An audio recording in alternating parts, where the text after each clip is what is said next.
আজকে রান্না বান্না শুরু করেছি একদম দেখো সরাসরি রান্নাঘরে চলে এসেছি। আজকে সময় ভীষণ কম, কারণ আজকে আমাকে একটু রান্না বান্না করতে হবে। প্রথমত আজকে সকালবেলায় অনলাইনতে অর্ডার করা হয়েছিল মাংসটা, চিকেন, সেটা আবার চিকেন একদম দেখো লিসিয়াস। এই চিকেনটা আমাদের ভীষণ ফেভারিট, তো খেতেও যেমন সুস্বাদু আর ভালোও লাগে, ভীষণ ভালো লাগে। একদম পরিষ্কার মাংসটা, একদম পরিষ্কার। বাজারে যে মাংসটা আনি তার থেকে অনেকটাই পরিষ্কার। প্রায় 1 কেজি মাংস আছে। এটা এখন রান্নাবান্না করব। রান্না করার জন্য আমি এক এক করে সমস্ত কিছু জোগাড় করে নিয়েছি। প্রথমত কড়াইটাকে ধুয়ে নিয়েছি, দ্বিতীয়ত একদম রসুনকে জলের মধ্যে ভিজিয়ে রেখেছি, আর পেঁয়াজটা কেটে আমি ফ্রিজে ঢুকিয়ে রেখেছি। এবার পেঁয়াজটা বের করব, আলুর খোসা কেটে নেব। আলুর খোসা কেটে আলুটাকে সুন্দর করে ফ্রাই করে নেব।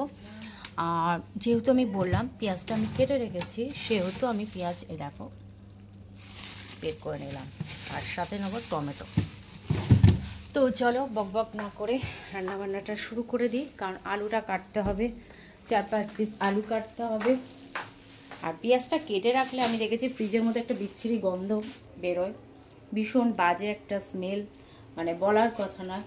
তো এখন বাকি আছে রসুন। রসুনটা যেহেতু জলের মধ্যে ভিজিয়ে রেখেছি, তার ফলে আমার রসুনটা কাটতে সুবিধা হবে। তো এখন চলো এই যে রসুনগুলোকে সুন্দর করে খোসাগুলোকে ছাড়িয়ে একদম থেতো করে নিই। তো চলো, আমি বললাম রিসেসে মাংসটা ভীষণ পরিষ্কার, একদম দেখো কোনো ব্লাড, একদম কোনো রক্তভুক্ত কিছু নেই, এখনও ধোয়া হয়নি। শুধু আমি একদম কলের নিচে ফেলে রেখেছি। আর বেসিনে যখন কাজ হয় কিন্তু আমি বেসিনটাকে ভালো করে ধুয়ে নিই সাবান দিয়ে, কারণ জিনিসপত্রগুলো এইভাবে ফেলে আমি ধুই, এরপরেও ধোবো। তো এই জন্য তোমাদেরকে দেখালাম, যে বললাম যে আমি মাংসটা ভীষণ পরিষ্কার একদম।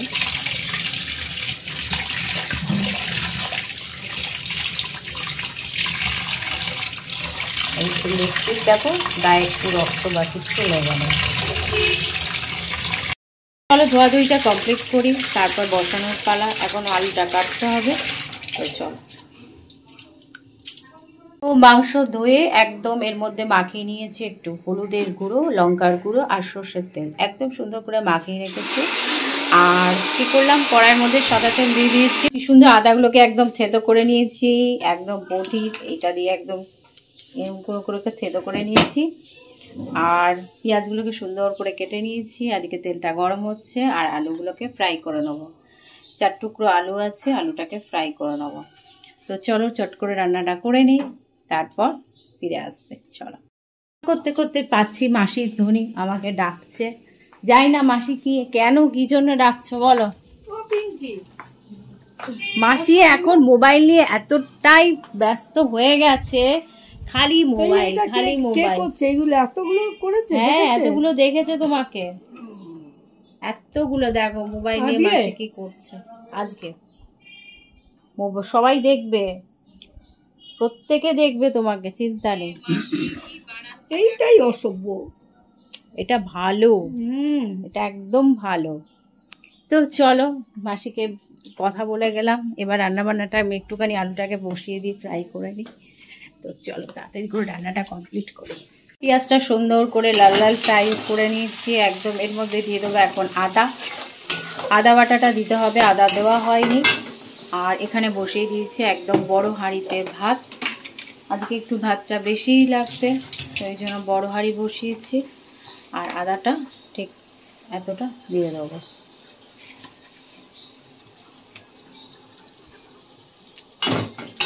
সুন্দরভাবে নাড়াচাড়া করে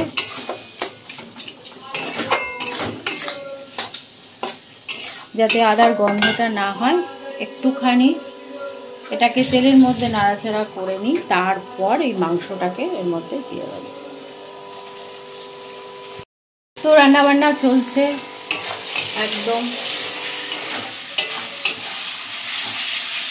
এরপর মাংসটা দেব, আর একটু কষিয়ে নিই ভালো করে। তো চলো রান্না করে, রান্নাটাকে কমপ্লিট করে তারপর তোমাদেরকে দেখাবো। আর এই যে মশলাটা একদম জলের মধ্যে ভিজিয়ে রেখেছি একটা বাটিতে, তাহলে এই যে দানা দানা থাকে, দানা দানাটা আর থাকবে না। এদিকে